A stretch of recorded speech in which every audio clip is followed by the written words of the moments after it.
What's going on, everybody? Good Monday morning. Welcome to Around the Bases, December 19th, 2022. I'm Chris Gonzo Gonzalez, joined by the stat guy, Dustin Reese. How's it going this morning, Dustin? It's going well, Chris. It's good to be back on the program. It's been a while since we got the show rolling. Yeah. Yeah, I've been having a lot of appointments and stuff. I think now we can get back on a normal schedule, though. What is beeping? I got a squealing in my ears. All right, I think that took care of it. No, it didn't.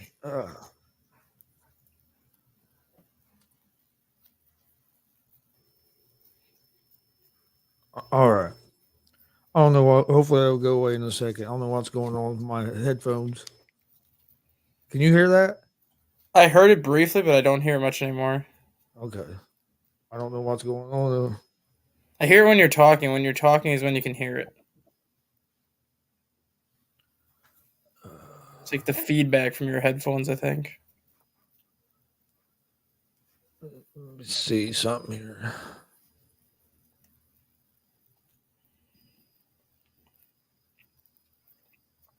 See if that helps.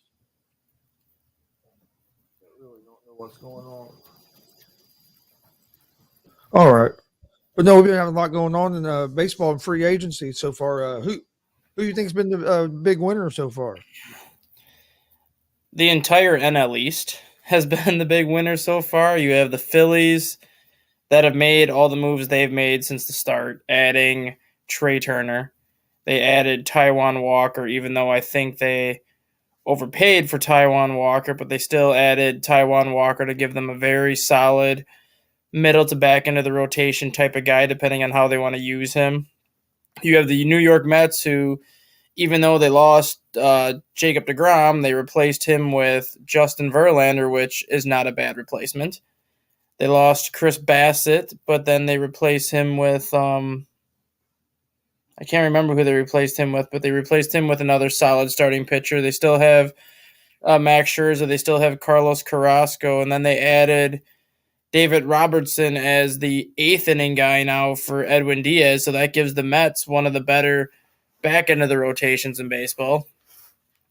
You have the Atlanta Braves, who very strangely have put Max Fried on the trade market, which I don't understand why they put Max Fried on the trade market, but I think it's mainly because they have so much young pitching right now that something has to give. And if you do give up a guy like Max Fried, you're going to be able to get a lot in return for him. But the Braves made a huge trade by getting Sean Murphy to play catcher with the same team that they actually acquired Matt Olson from last year. So I guess Oakland and Atlanta have a very good relationship in terms of trades. And then the other team that you have to consider a winner so far this winter is the New York Yankees. They somehow got Aaron Judge away from the Giants when it seemed like a done deal that he was heading to the Giants. And then not only did they get Aaron Judge, but then they turned around and added Carlos Rodon to that rotation, which to me is outside of the Trey Turner move going to the Phillies. Adding Carlos Rodon to that Yankees rotation is the biggest move this winter. Because now you have Carlos Rodon and Garrett Cole as your number 1 and 2. You have Nestor Cortez and Luis Severino as your 3 and 4. And then you still have Frankie Montas as your 5, who I expect to be much better in his second year with the Yankees as opposed to what he did last year. And you put that rotation up against any rotation in the American League, including the Houston Astros, that is arguably the best rotation in the American League. I will say that Houston has a deeper rotation because they have more options to go to in the rotation in case some guys get hurt. But top to bottom, I think the Yankees have the best rotation in the American League now, and that gives them a better chance to get to the World Series now than what they've had in the past. No, I agree. I think the Yankees are the big winners. I like what they've done. Like you said, now with that pitching staff, now they're more like last year. They felt like a regular season team. You didn't feel like really they had the starting rotation to go into the playoffs. Now I feel like they have that starting rotation where they could be a team in the playoffs because they can match up with Houston or some of these other top teams that have a good pitching staff. Because, like you said, those top four is going to match up with any top four in the American League. And then you have to look at the bullpen, though. That's the one advantage that Houston has had over anybody the last 3 years has been that bullpen. Yep. Even with the starting rotation that the Yankees have put together, they still need bullpen help. But what helps them is when you get to the postseason, you only carry 4 starting pitchers. So one of those starters is going to have to go to the bullpen. And at this point, I would say that Luis Severino would be that guy that would go to the bullpen just because he has had some health issues the last couple of years.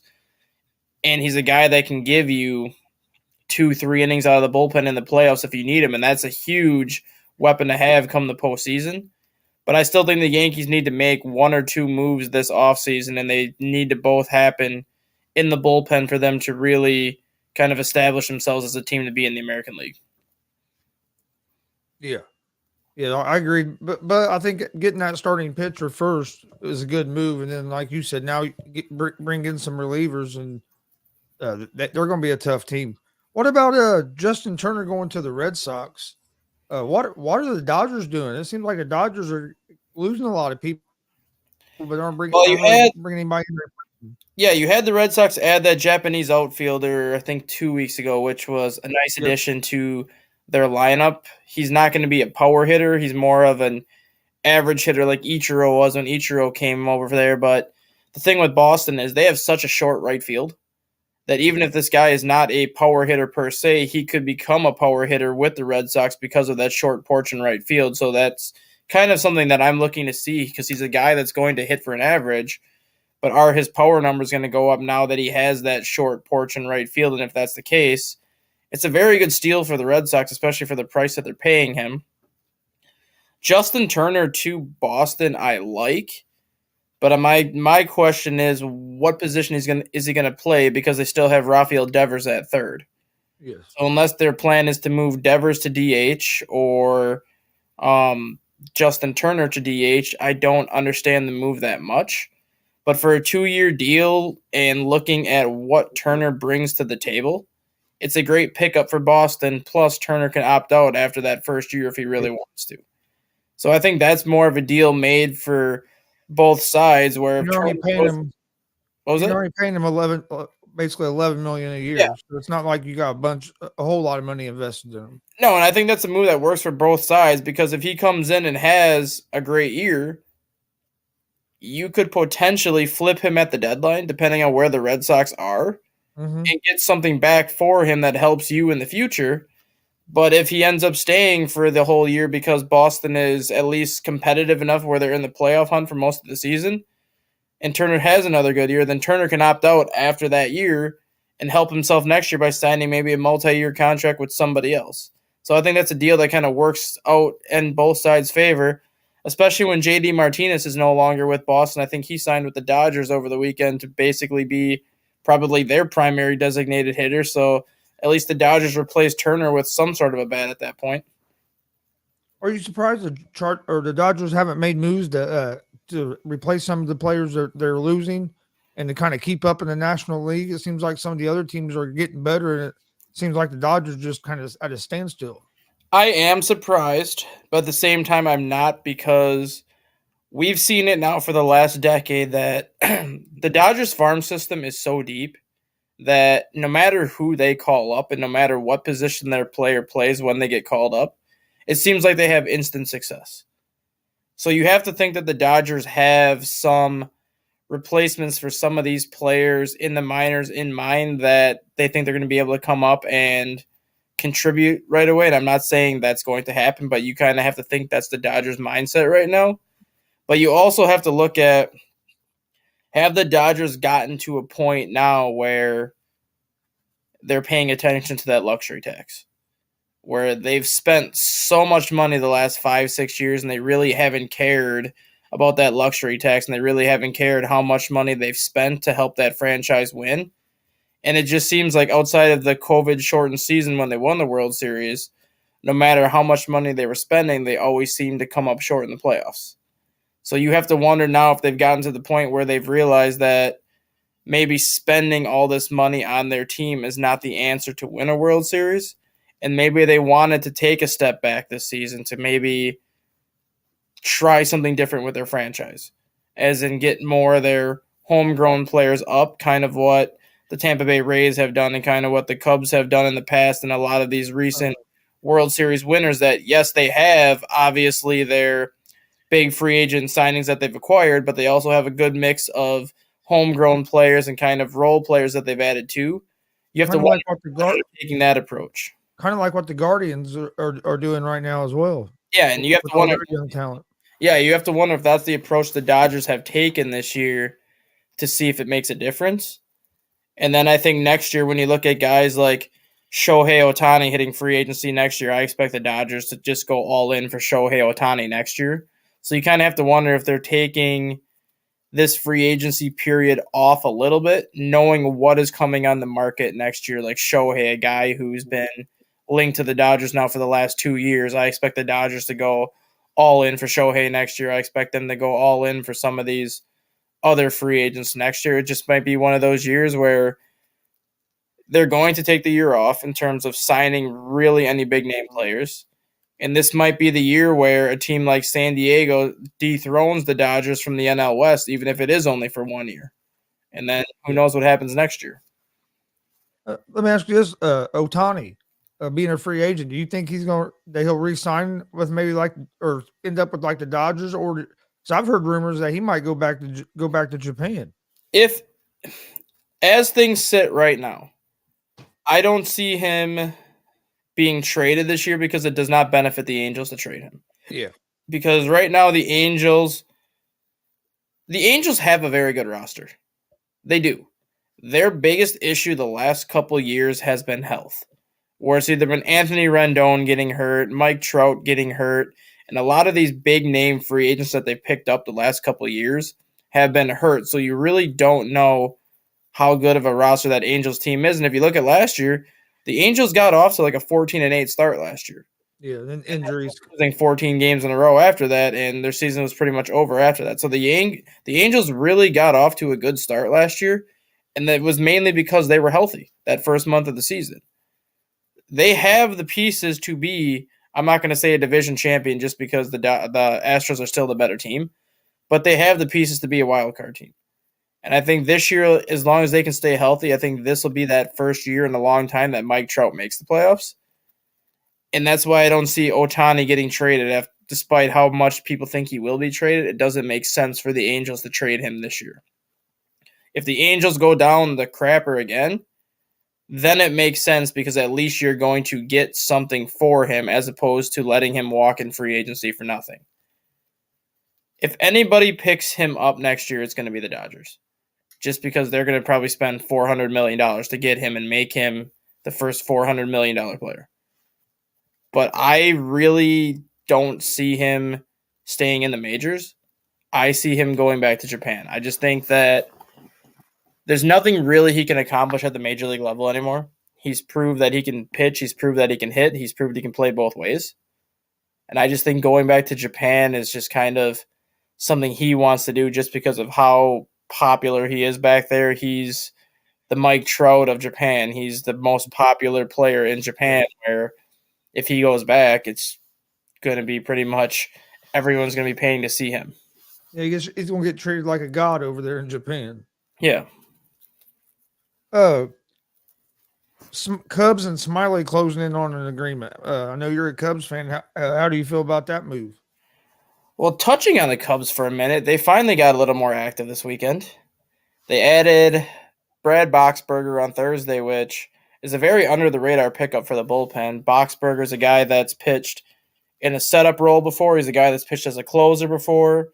He led the Brewers in appearances last year with 71 and posted like a 2.95 ERA. So for a 1-year deal at less than $2 million or at less than $3 million, that's a bargain. And he can fit several roles in the Cubs bullpen, which is going to be good for them. Dansby Swanson going to the Cubs, I was surprised. Just because I was surprised that the Cubs actually opened up their checkbook and gave somebody that kind of money. But at the same time, when you look at what Trey Turner, Carlos Correa, and Xander Bogaerts got, Swanson's coming to Chicago for $177 million. He didn't even get $200 million, which everyone thought he was going to get. And that tells me one thing, that Swanson actually wanted to be a Cub. Because he had better offers from the Dodgers. He had better offers from the Red Sox.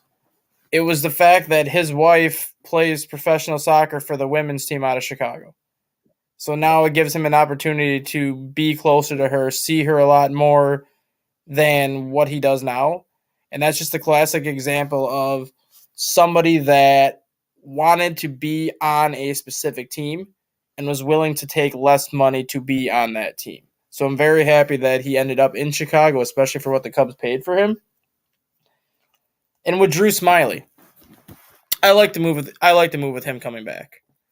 He was 7-8 last year, and I know everyone's going to be like, "Oh, 7-8, that's not a great record."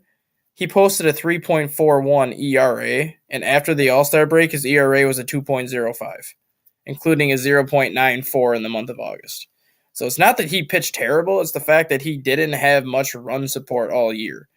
And when the season ended last year, Smiley even said that he wanted to remain in Chicago if the two sides could come to some sort of an agreement.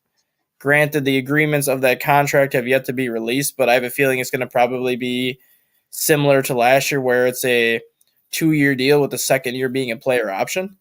But even at that, he's a very valuable back end of the starting rotation starter because he's shown that he can be a double-digit guy that can win 10, 11 games. He's also shown, like last year, that he doesn't need to strike guys out. He can pitch to contact and get guys out. And with Swanson playing shortstop now and Nico Horner moving from shortstop to second base, the Cubs are going to have one of the better middle infielders and better middle of the infields in all of baseball. So now Smiley can benefit from that and pitch more to contact. The addition of Smiley is also kind of a puzzle piece for the next move to fall, as there's reports coming out of Chicago that Tucker Barnhart is expected to sign with the Cubs either today or tomorrow, as not really a backup catcher, but more as a platoon catcher with Yan Gomes, because Yan Gomes hits lefties very well but can't hit righties, and Tucker Barnhart hits righties very well and can't hit lefties, so that'll give you your lefty-righty platoon right there. So I kind of like that move just because at least the Cubs have two catchers who have started before and two catchers that kind of know their role on this team. And Tucker's a hell of a defensive catcher as well. That's the main reason why they're bringing him in, because the Cubs have so many young starters that need like that veteran catcher that knows how to pitch frame. They need that veteran catcher that knows how to call a game to the pitcher's strengths, and that's why they went into the season with Yan Gomes, and you really didn't see them try to make an effort to keep Contreras, because Contreras is a great offensive catcher, but he's not a defensive catcher. He does not pitch frame very well. He does not call games very well. And that's now you can see the Cubs are like, we have all these young pitchers in the minors. We have all these young starters now. And we have guys like Smiley that don't throw 95, 96 and don't blow people away. We need catchers that can frame and call games. So having a guy like Gomes and Barnhart works out in their favor.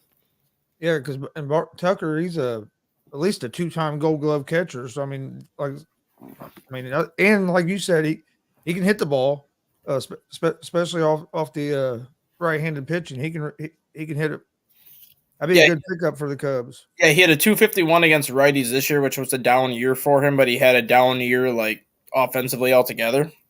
But for his career, he hits like I think a 287 off of righties. Yan Gomes hits like a 140 off of righties. And then off of lefties, Yan Gomes hits like a 350. And Barnhart hits like a 190 off a lefty. So it works out perfect. Whenever a left-handed pitcher starts, you throw Gomes out there. Whenever a right-handed pitcher starts, you throws Barnhart out there. So realistically, you sign Barnhart, he's going to be your primary catcher because there is more right-handed pitchers than lefties. But it's not going to be like your standard catcher that's starting 100 to 110 games. It's going to be like Barnhart will probably start 90, 95. Gomes will start the rest just because it'll be that lefty-righty platoon. Yeah, I was disappointed when the Reds got rid of Barnhart. I've always been a Tucker Barnhart fan. They got rid of him because of what he was making. Yep. Making $7.5 million last year. Reds weren't going anywhere last year. Tucker was having a down year for his standards last year, so it didn't make any sense to keep him. But if you heard what the contract would be if he signs with the Cubs, it would be like a 2-year, $9 million deal. Yeah. $4.5 million a year. I'm pretty sure the Reds could have made that work. Yep. And don't get me wrong, I like Tyler Stevenson, the other catcher they have, but having Stevenson and Barnhart both was real nice to have both them at the catching position. Hmm. And the Reds haven't really made many moves, so it's going to be interesting to see what what the Reds look like when spring training come around. I keep hearing a Johnny Cueto rumor that we're working on a deal to bring him back to Cincy, which I don't hate that idea because we have a That's why the move would be good made. young prospects. So it'd be nice to have a veteran in there. That's why the move would be made. They could bring Cueto in on like a 2-year deal, maybe a 3-year deal, because I think he's 36 right now, maybe 37. So if you sign him 3 years, that's pretty much it at that point. But for everything that he's done for that franchise, especially from 2011 through 2014, when they Oh were yeah, consistently making the playoffs and Cueto was consistently in the Cy Young conversation, for everything that he meant to the Reds franchise, it makes sense to bring him back. And it's a move that, like you said, they have Hunter Green and they have not Maley anymore, but the other guy they threw in there last year, that other rookie. Ashcraft. Yeah, Ashcraft. They have 2 rookies right now in the starting rotation. Basically, they have a lot of pitching prospects in the minors that are going to be coming up in the next year. Bringing in a guy like Cueto only benefits them because of his veteran presence and what he can help them with in the rotation. Yeah, especially after losing Castillo, I like the move of getting another guy that has some experience in there with them young guys. But speaking of some of these contracts, are these contracts in baseball getting too big? Do you think there's going to come to a point where baseball is going to have to go to some kind of salary cap, or how's this going to be sustainable? Because it seems like Major League Baseball don't market themselves well, for one. So Yeah, it seems like their ratings on TV aren't. I mean, if you look at the ratings for baseball compared to other sports, and I know baseball is more regional in some cases, but still ratings aren't there. Where's all this money going to come from for these contracts to just keep getting bigger and bigger yeah. and bigger? Contracts are getting to the point now where they are getting too big, and they're getting to the point where they're not going to be able to be sustainable, especially when you're signing guys for 13 years. But baseball will never agree on a salary cap. The one thing that I said they should do, and I have a feeling in 2025 when the CBA expires, that's going to be something they talk about. I don't ever see them going to a salary cap, but I see them going to a salary floor where a team needs to have at least $80 million on their payroll. And as opposed to like right now where you have the Cincinnati Reds are at like 36 million, the Rays are at like 38 million, Oakland's at like 40 million, like teams like that. I think they're going to set like a minimum salary cap floor that you have to maintain so those teams can at least be competitive and those teams at least have a chance to sign. Even if it is, I'm not saying like you're going to see Tampa Bay go out and sign Trey Turner because obviously they won't be able to afford that. But even if you set like a salary cap floor for like $80 million, you give Tampa Bay a chance to sign a guy like Chris Bassett. You give Tampa Bay a chance to sign like some of these bigger name free agents, even if it's only one, it's still one of those free agents that you can add to any team in baseball that makes them more competitive. And more competitive baseball is always good for the sport. The thing with baseball is the money they get comes from these TV contracts. And that's something that baseball has over any sport there is. Like, yes, basketball has their TV contracts, hockey has their TV contracts, but basketball still has TNT. Basketball still has ESPN. Basketball still has ABC, so a lot of their games are national televised.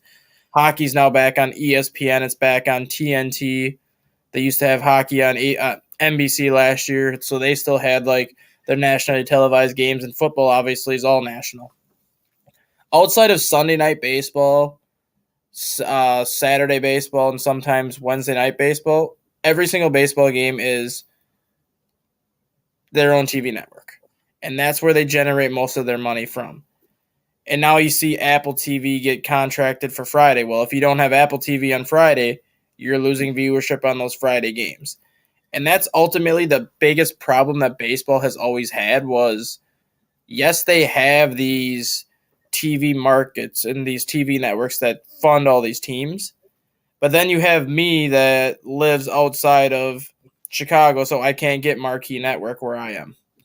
So if I want to watch the Chicago Cubs, I got to pay for MLB.TV, which I do. I pay every year for MLB TV, and for $150 a year, I'm not complaining. It's one payment for $150, and then it's done. I paid for it, it's over, and I get to watch it. But the biggest issue is even when you have MLB TV, baseball still has blackout games. So whenever the Cubs play the Brewers, can't watch them because the Brewers are blacked out in my area. Whenever certain teams play certain teams, you can't watch them because they're blacked out. So what's the point of paying for like an MLB service if you can't watch all these games because of blackouts? Like, I don't mind the TV network side of things. I don't mind paying for like a baseball TV program so I can watch the Cubs and watch pretty much any team I want because I'll watch. I'm gonna pay for it. Yeah, but if I'm Yeah, gonna pay for it, I want to be able to watch every game. Yeah, like I'll watch the That used to be White my Sox. thing. I'll watch the White Sox. I'll watch the Cubs, and I'll watch pretty much anybody that's on MLB TV, just depending on the time of day. But baseball needs to get rid of their blackout thing. Baseball needs to get rid of their blackout games and whatnot because technically, if you don't have a paid subscription or if you don't have like the network that the team plays for, the game is blacked out for you anyway, so you're not going to see it. So why continue to black out games for people that are actually paying to see the game? Yeah, that was always my problem with direct TV for NFL years ago when they had the NFL Sunday ticket, which I think they still have it. But back when the NFL had those blackout games, me and Dad pay that money for this NFL Sunday ticket so we'd be able to watch whatever game we wanted. But then a Colts game could still get blacked out, and you're paying all this money for this package. And it's like that's bullshit. But and it's the same thing with like you're saying with baseball. And if you're going to have a package like that, there shouldn't be no blackouts in that, at least for that package. If you want to keep your blackouts for other things, but people that pay for that subscription should be able to watch every game. Yeah. And that's always been the issue with baseball. I don't think it has too much to do with marketing, just because the only sport that really markets their product is the NFL. Basketball's gotten better at it. Hockey was really good at it last year just because they came back to ESPN and they kind of wanted to market that. But every sport can market their product more. But baseball is the one that really hasn't marketed their product at all because they haven't needed to because of the TV networks. And that's always been the issue for baseball, but it's also been their benefit because teams like the Dodgers that get $300 to $400 million a year from just their TV network alone. Well, there's a reason why their payroll is always $250 to $300 million is because that's what they're getting paid every single year from their TV network. Yeah. And back to your thing that you were talking about having a minimum that teams had to spend. I've been saying that for the last 2-3 years as well. There has to be some kind of minimum so you can keep teams competitive. Yeah, like teams like the Rays and teams like the Guardians this year, and you could even say the Orioles because the Orioles I think were 83 and 78 this year, like 84 wins or something like that. Those three teams were the anomalies this year for having such a small payroll, and yet they made it work. But typically, if you're under $60 million, you're not going to be competitive. And when Oakland was at their best, when Oakland was winning like 90 to 95 games, their payroll was around 65, 70 million, which isn't a lot, but at least it's more than where they're at right now because I think right now they're at 40. Yeah. They need to have like a set number. Like you need to be at 70 million minimum because at 70 million, you can sign a couple players that make $15 million a year, which obviously that's not going to be like a high price free agent or anything like that. But Chris Bassett signed with the Blue Jays for $21 million a year. If you have a $71 million payroll, every team can add a player that makes around $21 million a year and still have room to play with. As opposed to if you're at $30 million, you sign a player for $21 million. That's it. Your entire payroll is pretty much shot on that one player. So if you want more parity in baseball and if you want more teams to have an opportunity to make the playoffs instead of seeing the Yankees, the Dodgers, the Astros, and the same 5 teams in the playoffs every single year with maybe 1 or 2 different teams mixed in, you need to have like a set salary cap, a set salary floor where teams have to be above that number to try to be competitive. Because I think that's when you'll see more parity in baseball. I think that'll give more teams an opportunity to make the playoffs. And the more teams that make the playoffs, the better baseball will be. Yeah. And especially like when it's different teams that you haven't seen the playoffs for a while, because then that even draws in more attention and some different fans watching later in the year as well. That's why the National League Championship Series has a much better rating than the ALCS because it was the Phillies and the Padres, 2 teams that haven't been in. I mean, the Phillies haven't been to the playoffs since 2011. Padres haven't been in the NLCS since like 98 or 99. So it was two teams that haven't been in that position for a long time versus the Yankees and Astros, who are always in that position, it seems like every single year. And I think that's what you would start seeing more if you gave teams like that $70 million minimum that they have to maintain. You might see like the Astros and Dodgers, but you also might see a team that they're facing that typically isn't there because they were given the opportunity to add one or two bigger pieces. Yeah, and look at the Phillies last year. You even had the story of how they were below 500, fired their coach, have an intern, fired a manager, have an intern manager come in, and then go on that playoff run. So that even you had that story to even add in with that they haven't been there for a while, so that drew in a lot of eyeballs on that game. Mm-hmm. And even in the World Series, with the Phillies getting to the World Series, that I think that drew a lot of eyeballs to the World Series. Yeah, the Astros are a big name team. Look at the end result. Look at the end result from that, though. The Phillies go to the World Series, and then they get Trey Turner and they get Taijuan Walker. Yeah. If the Phillies don't get to the playoffs, or let alone the World Series, Trey Turner, Taijuan Walker's not going there. There's no way Taijuan Walker leaves the Mets for the Phillies if the Phillies don't get there. There's no way Trey Turner leaves the Dodgers for the Phillies if the Phillies don't get there. So having a team, and same thing with the Padres. There's no way not Carlos Correa. There's no way Xander Bogaerts goes to the Padres over other teams that could have given him the same deal if the Padres don't get where they got. So having teams like that typically aren't in that position make it as far as they did makes baseball better because it gave free agents another team to look at, and it gave these teams an opportunity to add free agents they may not normally get. Yeah, and if you add a floor and you get more parity in baseball, more parity just makes it for better games, more competitive teams. Look at the NFL this year. Exactly. Look how much parity is in the NFL this year. And I'm gonna use Houston and the Chicago Bears for an example. Houston is 1-12-1. Absolutely terrible. Almost beat Dallas last week. Almost beat Kansas City this week. Yeah. So their record is what it is, but they're not that bad of a team. No, they've been competitive in games. They've had chances to win games. Same thing with Chicago. They lost to Philly 25-20 yesterday, and they're sitting at 3-11. But if you took all the one-score games that Chicago has been a part of, and you flip their record around, Chicago would be 9-5 and would be the number 4 seed in the NFC. So it's not like Chicago has played bad. It's just that they've been very competitive. They just haven't been able to finish their games because they have a young, inexperienced roster and a first-year head coach. Yeah. That's what you were saying about parity, where if teams have that $70 million limit, I don't think you see teams winning 55, 60 games anymore and losing 100.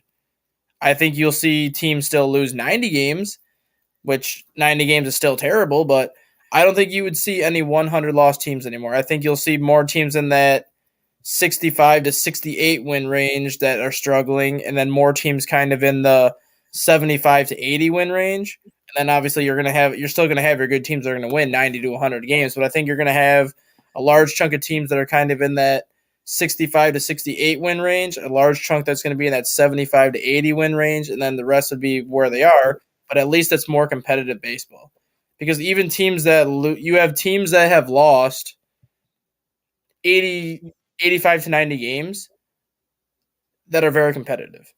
The Cubs last year were 74 and 88, I believe, but they were 39 and 32 after the All-Star break. But in one-run games, the Cubs were like 26 games under 500. So it's not like they were getting blown out. They were very competitive in a lot of their games. They just didn't have the big pieces that could get them over the hump, as opposed to a team like the Dodgers that won 100 and I think 8 or 109 games last year. They were 64 and 23 in one-run games last year because they had those pieces that made a difference. Yeah. No, I mean that's what I'm saying, because like in the NFL, just like you said, even the Colts, the Colts have lost a lot of close games. We're at a terrible record, but it's not like we've got blown out a bunch. We've got blown out really twice the whole season. Most of the games have been real competitive. They both came pretty much the last 2 weeks, with the Cowboys game, and then you could even say Minnesota's game on Saturday. Yes, the score was 39-36, but it was 39-3 after the half. Yeah. Yeah. So I mean, But with baseball, I think a floor would help take care of a lot of that problem with these teams because you have owners that don't want to spend hardly no money at all compared to other teams, and That's it's the thing. Like baseball's the worst sport when it comes to tanking, and you can tell like every sport there's tanking, just because you have. I mean, football's the only sport where there's not a draft lottery. It basically goes off of your record, which I think that's going to change too. I think football's going to. I think at some point the NFL is going to have to go to a draft lottery system too. I just don't know when that's going to come. Just because with football, all it takes is one injury to one player, and your season can go down the crapper, and you can use a guy like Patrick Mahomes or a guy like Aaron Rodgers, where if they get hurt, that team's season is pretty much over. So it's not like baseball or some of these other sports that can get by with injuries. So like football's the one sport where one really bad. Look at Minnesota. If Justin Jefferson gets hurt, Minnesota's done. There's no way they can overcome a Justin Jefferson injury. There's no way that the Rams could have overcame a Cooper Kupp injury last year. There's no way Tampa Bay could overcome a Tom Brady injury. That's like the one sport where one injury to one specific player can change your season. So I think it would be harder for the NFL to go with a draft lottery. But when it comes to baseball, that is the one sport where you can see when a team is tanking. And you can see it, and I'm going to use the Reds for an example just because of the position they're in. The Reds are not making any effort to be competitive right now. They're not signing any free agents to help their team. They traded away all their main pieces the last couple of years, like Sonny Gray, Luis Castillo, Trevor Bauer a couple of years ago when they made the playoffs in 2020, and yet they traded away all those pieces. They keep a manager around that really hasn't done much outside of 2020, but the reason why they're keeping him around is because I don't think they'd be able to sign anybody else with the current situation that the team is in. You can tell the Reds are tanking because they're not even trying. And that's the problem with baseball, which is why they went to the draft lottery system this year. It's the one sport that you could tell when teams were tanking. And I think that's giving teams that salary cap floor would prevent teams from tanking.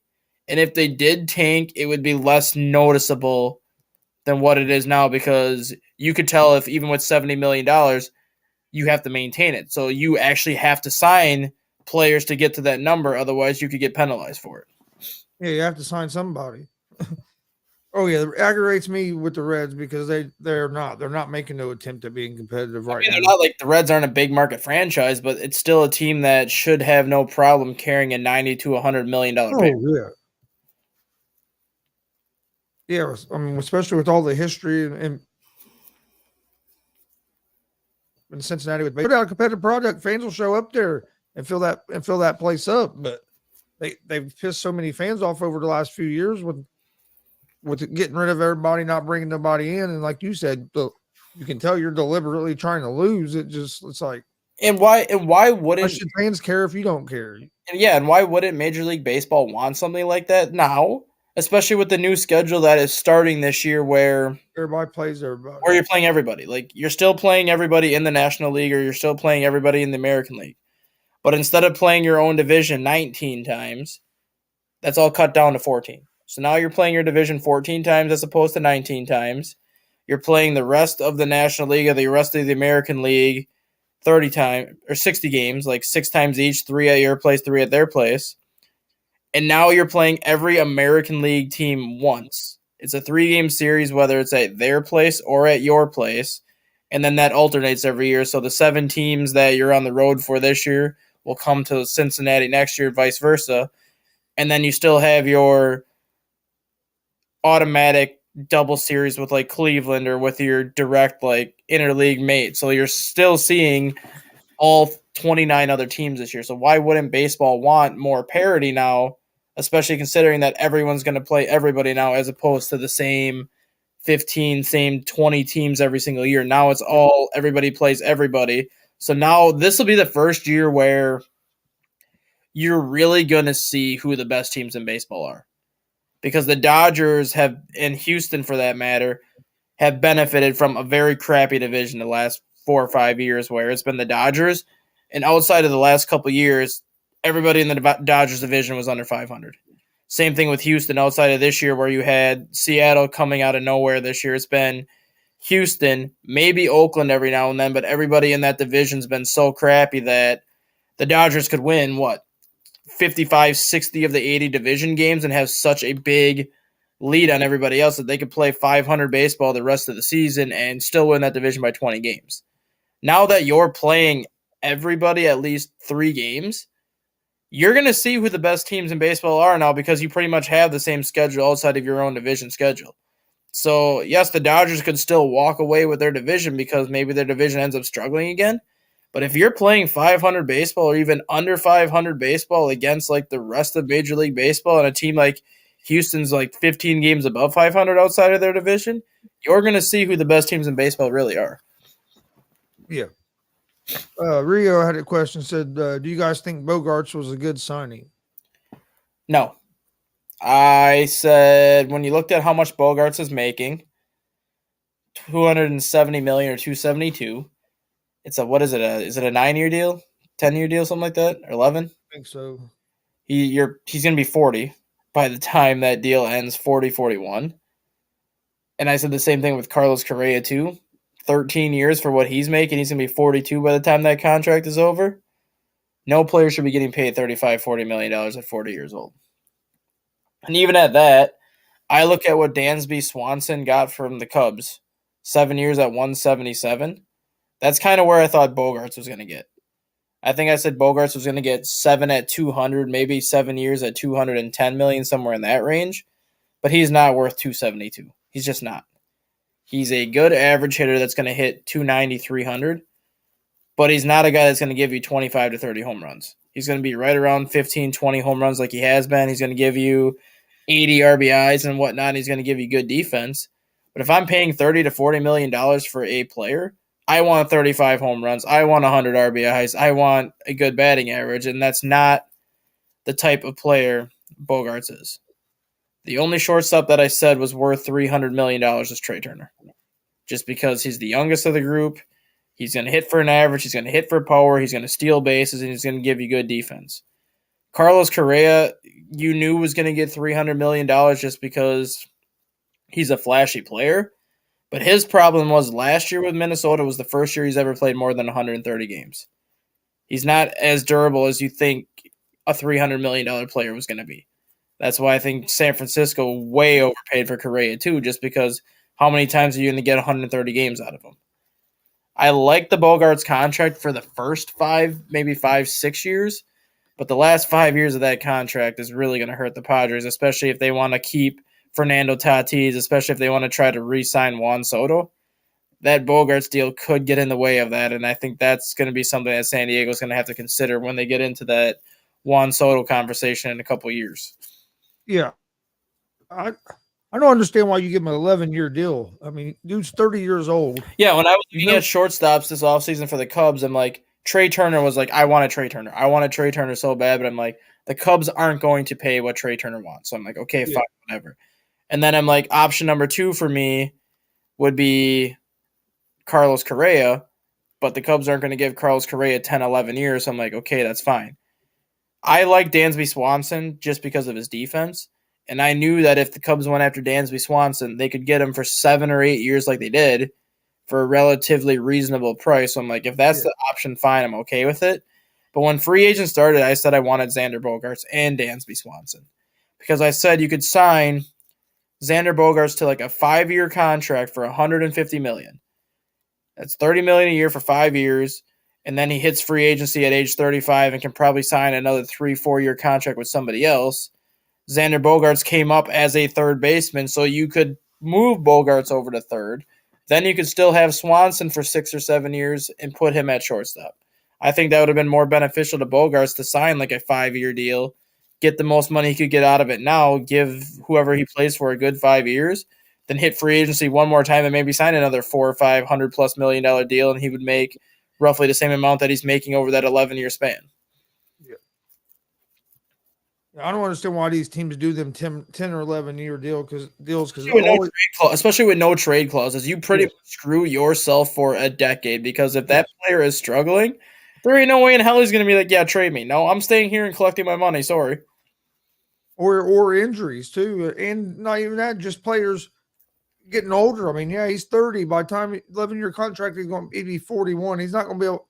Not saying that he won't still be playing, especially with DH and everything, but he's not going to be playing at the level he is now. Oh, I know. Probably what, maybe 5-6 more years at the most. Yeah.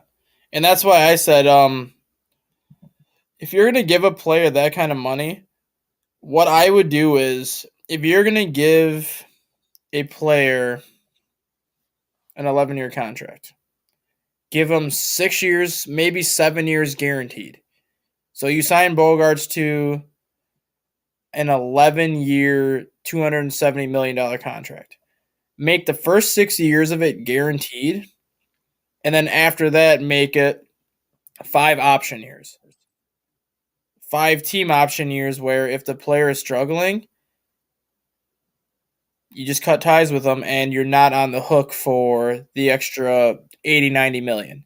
Because I think that works out both for the player and for the team. Because if the player is doing well, obviously the team's going to keep that player around for another year, for another 2 years, for another 3 years, and that player is going to keep getting the money and the team's going to keep getting the production they expect. But if that player is struggling, then that team can kind of get away from that deal to help them out, but it also gives the player a chance at a fresh start with somebody else, as opposed to being tied down in a deal. And if you're not producing your final 4 years, then you got to have that awkward conversation with the owner, like, hey, I have 4 years left on my deal. I want to be traded. And the owner's like, well, who the heck are we going to trade you to that's going to pick up the other $110 million of your contract? Because even if we trade you, we're still going to have to pay you for some of it. Yeah. Yeah, it never makes sense to me because, like you said, you're setting yourself up for disaster later on in that contract. Yeah. You're not going to be able to get out of it. Uh, Anything else you wanted to touch on before we get out of here? Who do you think are some managers that are going to be on the hot seat this year? I have a list of I think 2, maybe 3, but I think unlike years in the past, this is going to be really the first year that there's not going to be too many managers on the hot seat, mainly because of that new schedule format that is going into play this year. Because you're going to see a lot more teams that you typically don't see, and a lot of those teams you might struggle against, or a lot of those teams you might have success against. So I think this might be the first year in a while where you don't have a lot of managers on the hot seat. I have a couple, but that's about it. I would say probably a couple. One that pops in my head, of course, is going to be Bell with Cincinnati. He has to be on the hot seat just because they fired all the other coaches and See, that's why I don't have another him. year. That's why I don't have him on the hot seat. With what they have in that team right now, how can you put him on the hot seat? He has nobody to work with. That's true too. But Because even if you fire him and you bring somebody else in, what is that new person going to do with that same team?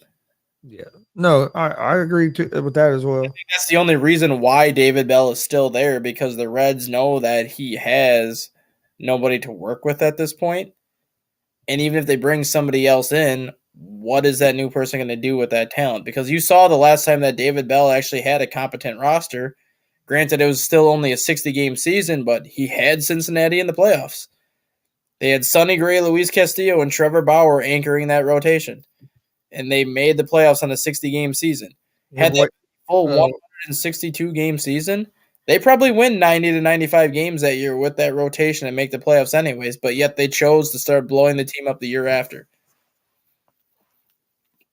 Yeah, you bring in Castellanos, he's MVP candidate, then you get rid of him. It's And I think Aaron Boone's going to be on the hot seat this year. yeah, I think I agree with Especially that. when you look at what the Yankees did, what the Yankees picked up in Carlos Rodon and bringing Aaron Judge back. I think he's definitely going to be on the hot seat this year, where he's going to be expected to win the division. And if he doesn't, it's going to be Toronto that does, just because of getting Chris Bassett and some of the moves they've made. But I think Aaron Boone has to get to the World Series. I was going to say at least the ALCS. Another ALCS exit or an early playoff exit. I think that'll be the end for Aaron Boone. I just don't see how the Yankees can keep investing the kind of money they're investing in that team and not make the World Series. I think Dave Roberts is on the hot seat in I LA. was going to say, what about Dave Roberts? That's that one. Dave Roberts and the Dodgers have He proved has to be. Dave Roberts and the Dodgers have proved they are a regular season team where regular season records do not matter. And they've won 105 games 5 times in the last 10 years. They've won 110 games once, and yet they only have 2 World Series appearances to show for it with 1 World Series title. Dave Roberts has to be on the hot seat based off of his playoff success because he has not had any playoff success. So he's another one that has to be on the hot seat. In terms of other managers, I really can't pick out too many managers at this point that I think are on the hot seat, but I think there could be some GMs more so that are on the hot seat this year. I think the Cubs front office could be on the hot seat. And if they didn't get Dansby Swanson, I really think that would have been the end of the line for them. I think the Brewers got a new GM, so you really can't say much there. I think Craig Counsell could be on the hot seat mainly because of how that team finished last year. Yeah. But at the same time, he's not the one that traded away Josh Hader. He's not the one that made some of the decisions that old GM made last year. So I think he might get a free pass this year, but I think he could be on the hot seat next year. I think everybody better watch out for the Texas Rangers because they made a great manager hire. Great manager hire. They brought in DeGrom. Yeah. You pair DeGrom with John Gray. You pair DeGrom with Martin Perez over there. Chances are Jack Leiter is going to be up in the major leagues at some point this year. That gives Texas a very solid front four. They have a great offense down in Texas. Now it's a matter of can their starting pitching and their bullpen match up to the offense. Yeah, I really like the Bruce Bochy hire as well. Yeah. And I think that's ultimately why Jacob deGrom chose Texas over some of these other teams was because of Bruce Bochy. That's I would say that was probably there ain't been a whole lot of manager hires this year, but I was gonna say that's probably the best manager hire of the year. Yeah, that's definitely, in my opinion, that's definitely the best. What is this? Okay, yeah, that's probably the best manager hire that we've seen the last. I would say since Dusty Baker was signed by Houston, that was probably the best manager hire that we've seen. But that's because you're not seeing. I guess you could say Buck Showalter last year because Buck Showalter made a big difference with the Mets last year. But it's starting to kind of go the NFL route too for Major League Baseball right now. You're starting to see a lot of these older, more successful managers that have been managing the last 20, 30 years kind of step away from the game now. And you're starting to see these younger bench coaches, these younger hitting coaches, these younger pitching coaches starting to get their chance as a manager now. So you're starting to see kind of that shift that the NFL has seen in the last 5 years where it's the younger assistants now that are getting a chance to manage a team as opposed to maybe a more experienced, a more successful manager because they want to go with the analytics style thing. They want to go with coaches that have kind of been in the baseball with the now as opposed to the then. Yeah. And I think it's a smart move. I mean, generations are different, and you get you know what I mean, the game changes to them. Yeah, I do and I don't. I think if it's a more veteran-led team like the Yankees, you need more of a veteran-led manager that's kind of been there and done that before just because it'd be somebody that doesn't take shit.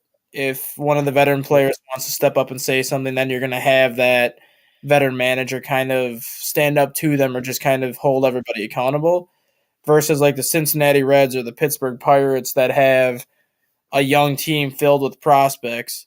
I think you can get away with maybe a first-time manager because then that first-time manager can kind of learn how to manage with a team that's learning how to win. And if that first-time manager even has any remote success with a team like Pittsburgh or Cincinnati, well, then he's going to get a call from the first major job opening that's open and be like, well, we saw what you did with Pittsburgh. Let's get you in a team that has a good roster and see what you can do.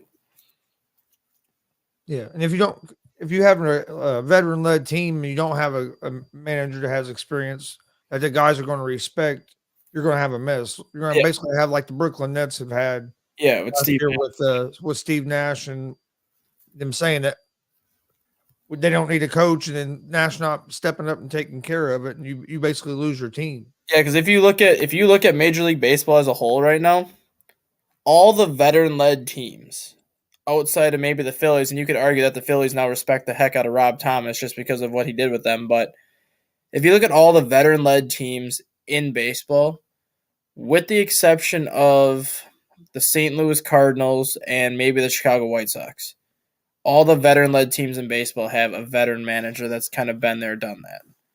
And then you look at the rebuilding teams like the Cubs, the Pirates.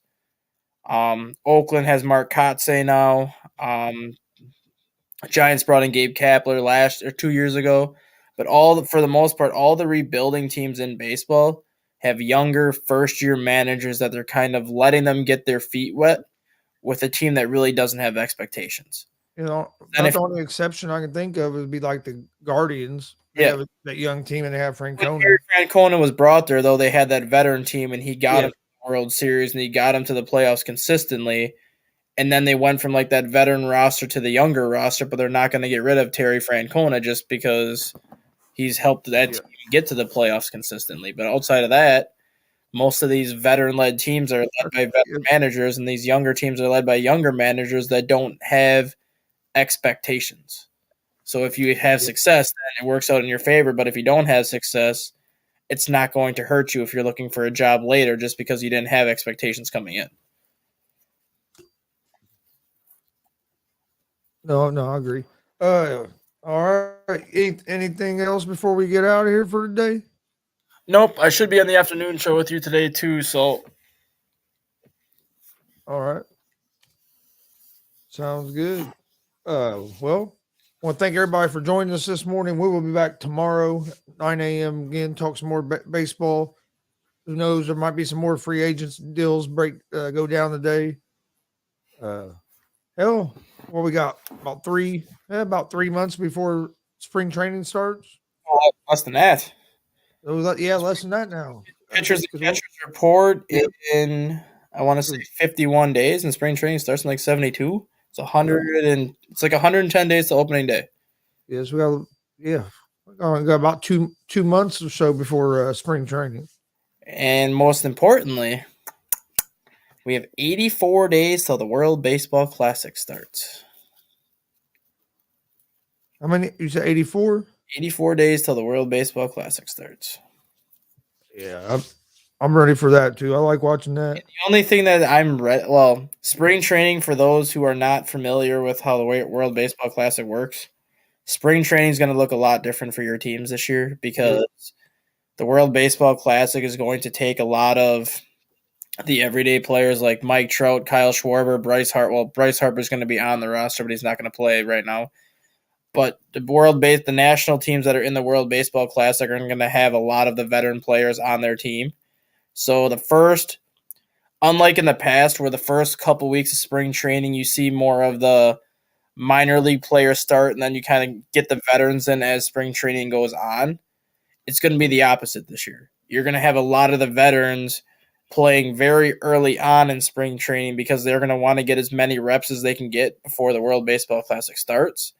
And then once the World Baseball Classic starts, you're still going to have your veterans on the team that are not playing in the World Baseball Classic, but you're going to have a lot more minor league players play the second half of spring training because you're going to have a lot of those pieces playing in the World Baseball Classic. Yeah, Honestly, spring training is going to be interesting. And I think that's going to actually be better because the ones that are playing in the World Baseball Classic are going to be ready for the regular season when it starts because they're going to be seeing a lot more competitive pitching a lot sooner. Yep. And I like it. I like it too because it's going to give some of these younger guys a chance to play in spring training that might not have got the opportunity to get that experience. Yeah. It'd be interesting to see. But I want to thank everybody for joining us. This has been Around the Bases, our baseball show. I'm Chris Gonzo Gonzalez, joined by the stat guy Dustin Reese. We'll be back tomorrow morning at 9 a.m. Eastern for another episode. like Dustin mentioned, we have the afternoon show at 1 p.m. Eastern this afternoon. So come join us for that. You can find that on the ASAP All Sports All Plays Network at 1 p.m. Eastern today. But thanks for joining us. We'll see you guys tomorrow. Have a good Monday.